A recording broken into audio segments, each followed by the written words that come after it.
7 Days to Die Zombies.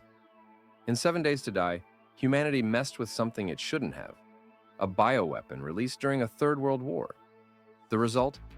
A virus that doesn't just reanimate corpses, it upgrades them.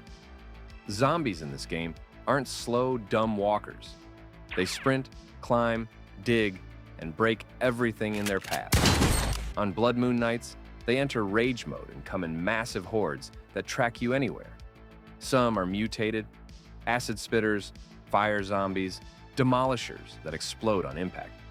It's a constant evolution of death. The virus doesn't just bring back the dead, it optimizes them for destruction. Fallout zombies? In Fallout, zombies are known as ghouls, but they're not created by a virus. They're the result of extreme radiation exposure after the nuclear apocalypse.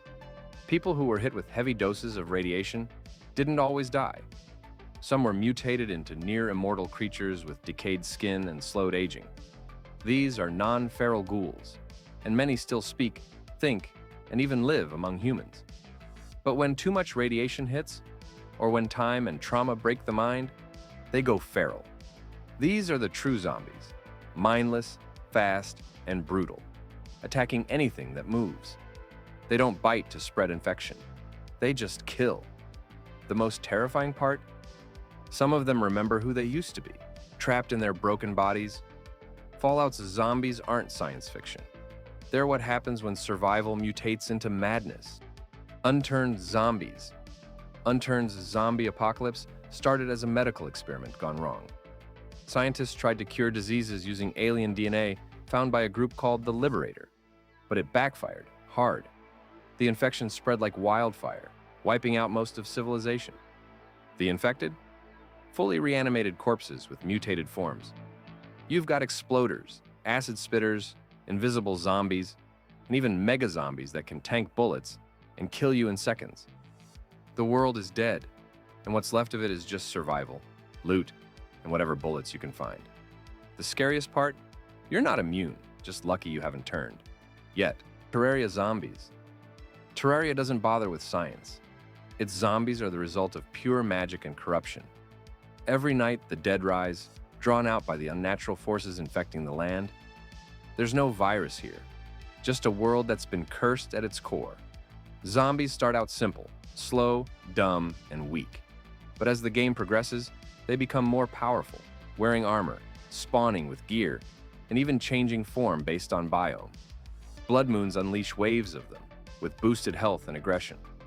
In hard mode, you fight zombies dressed like doctors, grooms, or soldiers, a twisted echo of what they once were. This isn't an infection.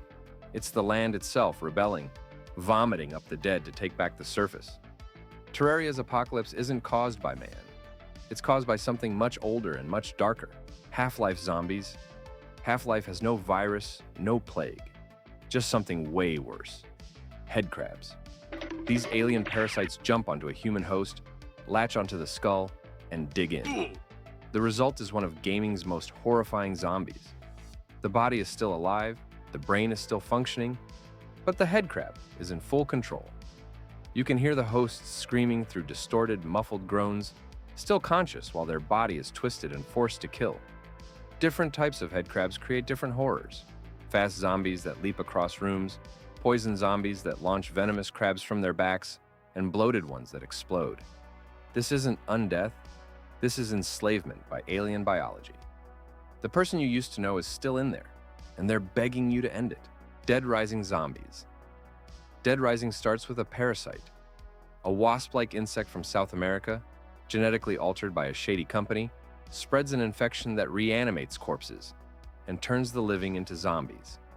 The parasite infects the brain, controlling the host and giving them one goal: kill everything that moves. The government tried to bury it, literally nuked cities to hide the outbreak, but it didn't work. Now, towns are flooded with millions of slow, brain-dead zombies, and you're stuck in the middle with nothing but shopping carts and duct tape. Dead Rising isn't about stealth or horror. It's about surviving corporate-made hell with anything you can grab off a store shelf. Fantastic! South Park Zombies. In South Park, the zombie outbreak starts with green goo from the morgue, reanimating a body that was microwaved by accident. Yeah, it's dumb, on purpose. The town doesn't react like a real apocalypse is happening. People just think everyone's a little under the weather, while rotting corpses walk around biting people. The infection spreads fast, but the show never takes it seriously. It's a parody of every zombie trope, gore, panic, cover-ups, turned into a joke. But underneath the comedy is something kind of brutal. In South Park, no one listens, no one acts, and by the time they notice, half the town's a corpse. The virus may be fake, but the stupidity? That's all real. Dead Rails Zombies. Dead Rails traps you on a train in the middle of a zombie apocalypse.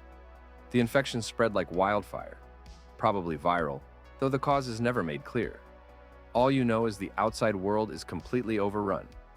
The infected are fast, smart, and come in waves. You're also up against armed outlaws who will kill you for scraps. Zombies also evolve over time into tanky mutants. The world is split into wilderness, ruined towns, and frozen military zones, each with different loot and threat levels. Guns are rare. You'll rely on scavenged pistols, hunting rifles, shotguns, and modded gear to survive. Every day, enemies grow stronger and smarter, forcing you to upgrade your train with various barricades and Gatling guns to survive. Don't forget to like and subscribe.